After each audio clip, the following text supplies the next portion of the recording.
ایک دن کالج سے گھر آئی تو پتہ چلا کہ ابو کے گردے میں سخت درد اٹھا ہے، ان کو اسپتال لے گئے ہیں۔ میں پریشان ہو گئی۔ بھائی اور امی ابو کے ساتھ ہسپتال میں تھے۔ جی گھبرا رہا تھا کہ کوئی اچھی خبر لے کر آئیں تو جی کو قرار آئے۔ رات کو بھائی نے آ کر بتایا کہ ابو کا کل آپریشن ہے، ابھی ایمرجنسی میں ہے۔ اگلے روز ان کا آپریشن کر دیا گیا۔ جوں جوں دن گزرتے جا رہے تھے پریشانی بڑھتی جاتی تھی، کیونکہ والد کی کمزوری اتنی بڑی کہ 13 ماہ تک کام پر نہ جا سکے۔ والد کے بزنس میں شریک کار ایان صاحب تھے۔ وہ اب اکیلے کاروبار سنبھال رہے تھے۔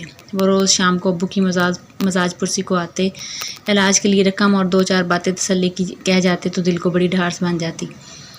وہ بظاہر تو مجھے آدمی معلوم ہوتے تھے، لیکن ایک روز انہوں نے کاروبار میں نہ جانے کیا گھپلا بتایا کہ والد صاحب کو سراسر نقصان دکھا دیا۔ والد صاحب ایک بیمار انسان اتنا نقصان برداشت نہ کر سکتے تھے۔ اس پر آپریشن اور بیماری کا خرچہ بھی کافی ہو گیا تھا۔ ایان صاحب نے کچھ روز بعد ان سے کہا کہ نقصان کا آدھا سرمایہ آپ کو فراہم کرنا ہوگا، ورنہ سمجھ لیجئے کہ کاروبار ٹھپ ہے۔ ابو نے کہا تم میری حالت دیکھ رہے ہو اور حالات بھی تمہارے سامنے ہیں، اتنا روپیہ فی الفور تمہیں فراہم کرنے سے قاصر ہوں۔ ذریعہ روزگار بھی اور میرا کوئی دوسرا نہیں ہے، کنبے کی کفالت کیوں کر ہوگی؟ تم ہی میری طرف سے کے روپے کا بھی کسی صورت انتظام کر دو۔ کاروبار کو چلتے رہنا چاہیے، بزنس میں نفع نقصان ہوتا رہتا ہے، اللہ تعالیٰ کا کرم ہو جائے گا، گھاٹا بھی بالآخر پورا کر لیں گے۔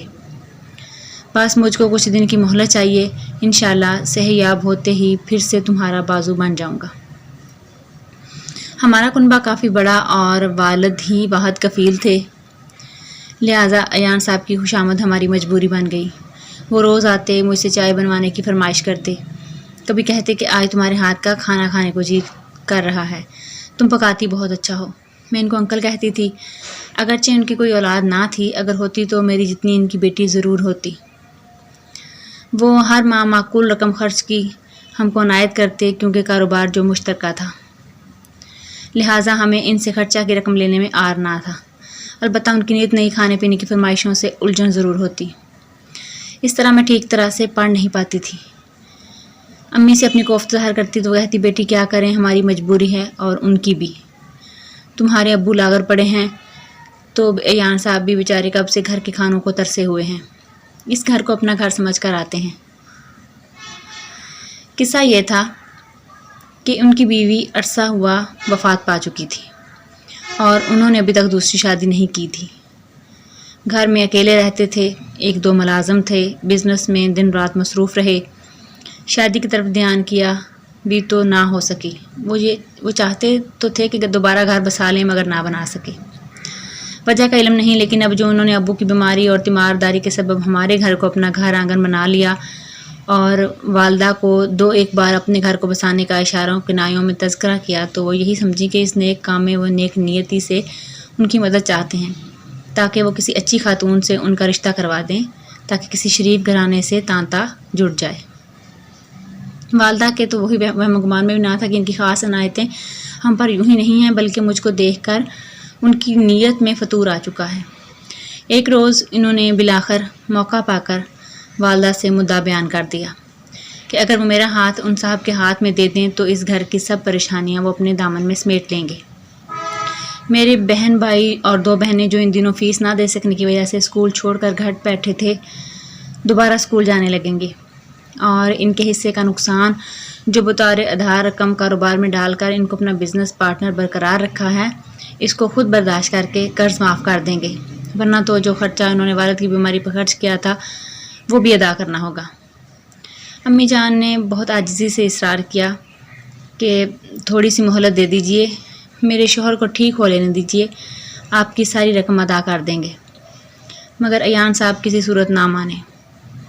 ادھر والد صاحب تھے کہ حالت سنبھلنے کی بجائے بگڑتی جاتی تھی۔ دراصل ان کو کینسر تشخیص ہو گیا تھا، پھر تو وہ بستر سے ہی لگ گئے۔ والدہ ایان کی طرف سے اپنی بیٹی کے رشتے کے مطالبے کو بیمار شوہر سے بیان نہ کرنا چاہتی تھیں کہ کہیں صدمے سے وہ وقت سے پہلے ہی زندگی کی بازی نہ ہار جائیں۔ انہوں نے ایان صاحب کو کہا ٹھیک ہے، مجھے جواب کے لیے چند روز کی مہلت دے دیجیے۔ ان دنوں گھر میں بہت زیادہ پریشانی تھی، تھوڑی سی حالت میرے خامد کے سنبھلنے دیجیے تو میں ان سے بات کرتی ہوں۔ آخر دنوں میں اللہ تعالیٰ نے میرے والد کو اس صدمے سے بچانا تھا، سو وہ ایان صاحب کے اس مطالبے کو اپنے کانوں سے سننے سے پہلے ہی چل بسے۔ میں نے تو شکر کیا کہ اس دنیا سے جانے سے پہلے وہ دلدوز خبر سن کر نہ گئے، ورنہ شاید قبر میں بھی ان کے آنسو خشک نہ ہوتے کہ جس کو دوست اور ہمدرد سمجھتے رہے وہ کس شمع کو دل میں پال کر ان کے آڑے وقت میں ساتھ دیتا رہا تھا۔ یوں والد کی وفات کے بعد یہ گھرانہ جو کبھی خوشحال تھا اب کوڑی کوڑی کو محتاج تھا۔ والد صاحب کی قبر کی مٹی بھی خشک نہ ہوئی تھی کہ ایان صاحب نے امی جان کو یاد دلایا کہ آپ نے چند روز کی مہلت مانگی، وہ میں نے دے دی۔ جانے والا بھی چلا گیا، اب تو آپ ہی کلی طور پر اس گھر کی سربراہ ہیں اور تمام فیصلے آپ نے ہی کرنے ہیں، تو میری عرض کے جواب میں کیا سوچا ہے؟ وہ ارشاد ہو، ورنہ پھر حساب کتاب کا کھاتا آپ کے سپرد کرتا ہوں۔ چاہے تو یہ مکان فروخت کر کے میرا قرضہ ادا کر دیجئے، یا پھر جو بھی صورت ہو مجھے آگاہ فرمائیے کہ میں ایک کاروباری آدمی ہوں، زیادہ دنوں تک سرمایہ وصول کیے بنا اپنے کاروبار کو ناکامی سے دوچار نہیں کر سکتا۔ کر بھی لوں تو آگے آپ لوگ کیوں کر زندگی کی گاڑی کو چلائیں گے، یہ بھی سوچ لینا۔ میں اور زیادہ آپ کا ساتھ دے سکتا ہوں اور نہ آنا جانا رکھ پاؤں گا کہ دنیا باتیں بنائے گی۔ جس سے تعلق واسطہ تھا وہ تو اللہ کو پیارا ہو گیا، بغیر کسی رشتے کے آپ لوگوں سے میل جول پر لوگ مجھ کو غلط سمجھیں گے۔ اسی لیے ایک بار پھر عرض کرتا ہوں کہ اپنی صاحبزادی کا ہاتھ میرے ہاتھ میں دے کر مجھ کو فرزندی میں قبول کر لو، تاکہ لوگوں کے منہ بند ہو جائیں اور آپ کی ساری مشکلات حل ہو جائیں۔ میں آپ کے کنبے کا بیڑا اٹھا لوں گا۔ آپ نے ابھی 3 بچیوں کی شادی کرنی ہے اور 3 لڑکوں کو پڑھانا بھی ہے۔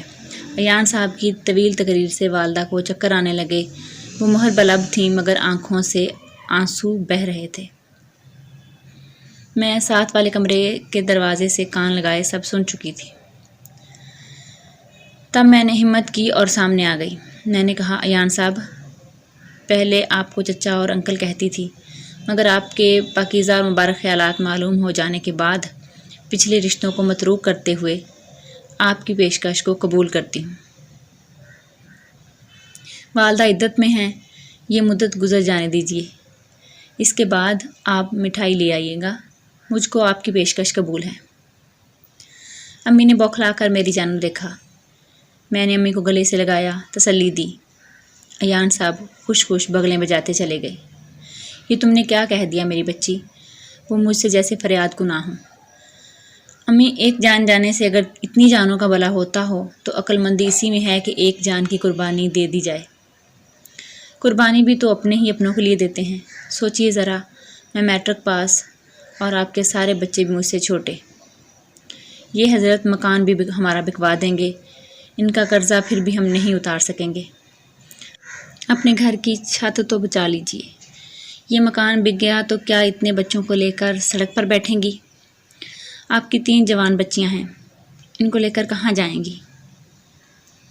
غرض کسی طور اماں کو سمجھا بجھا کر چپ کرایا۔ وہ رفتہ رفتہ راضی ہوئیں کہ جب میری عمر اور صورت کو دیکھتی تھیں اور پھر ایان صاحب کو تو ان کا دل نہیں مانتا تھا کہ چیخ چیخ کو رونے کو دل چاہتا تھا۔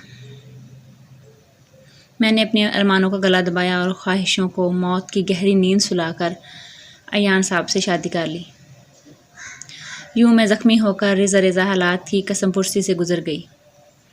آنکھیں بند کر کے کنویں میں چھلانگ لگا دی۔ ہر کسی نے اماں کو لتاڑا مگر وہ خاموش نہیں، کسی کو جواب نہ دیا، کیونکہ جو رشتہ دار ایان کے ساتھ میری شادی کرانے پر ان کو لتاڑ رہے تھے، در حقیقت وہ ان کے ان برے دنوں میں بھی کام آنے والے ہرگز نہیں تھے۔ وہ صرف باتیں ہی بنانے والے لوگ تھے۔ سوالیوں کی باتوں کو کیا اہمیت دینا؟ دنیا کا کام ہی باتیں بنانا ہے۔ وہ اپنے گھر کی اور میری ماں کی مجبوریاں سمجھتی تھی۔ گھر کے حالات مجھ پر روز روشن کی طرح یاد تھے، سو بہن بھائیوں کے مستقبل اور ماں باپ کی خوشحالی کو برقرار رکھنے کے لیے وقت کے ظلم کے سامنے میں نے اپنے سر کو جھکا دیا۔ بے شک ایان نے اپنے گھر میں ہر طرف میرے لیے سکھ کے گلاب بچھا دیے، مگر جب دل مرجھا گیا ہو تو وہ پھول بھی کانٹے سے ہو جاتے ہیں۔ پھر بھی میں نے ان کانٹوں کو آنکھوں سے لگا لیا، کیونکہ ایان نے جو وعدہ ہم سے کیا تھا اس کو پورا کیا۔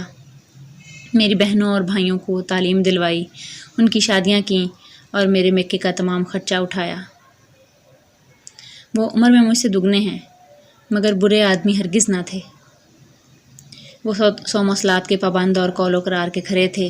انہوں نے اپنے گھر میں مجھ کو ہر راحت دینے کی کوشش کی۔ میں نے بھی سوچ لیا کہ شادی میں محبت ہی شرط اول نہیں ہوتی، اعتبار و احترام بھی اہم ہوتا ہے۔ اس طرح خود کو سمجھانے سے یہ سودا برا معلوم نہ ہوتا تھا۔ بے شک مجھے میرے خواب نہ ملے، میرے بہن بھائیوں کو تو ان کے خوابوں کی تعبیر مل گئی۔ والدہ کی ضعیفی اچھے طریقے سے گزر گئی۔ اب ایان صاحب کی زندگی کی دعا کرتے کہ ان کے ہوتے کسی کو ہماری طرف آنکھ اٹھا کر دیکھنے کی جرت نہ ہوتی تھی۔ لوگ تو اس بے جوڑ شادی پہ افسوس کرتے اور مجھ پر ترس کھاتے رہے، مگر مجھے اب اپنے اس فیصلے پہ کوئی دکھ، کوئی ملال نہ تھا، کیونکہ اللہ تعالیٰ نے میری قربانی رائے گاہ نہیں جانے دی، مجھے سکون قلب عطا کر دیا اور میرے بہن بھائی اور ماں کو زمانے کی ٹھوکروں میں گرنے پڑنے سے بھی بچا لیا۔ آج ایان صاحب اس دنیا میں نہیں ہیں، لیکن میں ان کی کمی بہت زیادہ محسوس کرتی ہوں۔ سچ ہے، جو دکھ کا ساتھی ہوتا ہے، جو مخلص ہوتا ہے، جو آپ کے لیے عزت بری زندگی کا اور خوشیوں کا احترام کرتا ہے، اس سے اچھا ساتھی اور کوئی نہیں ہوتا۔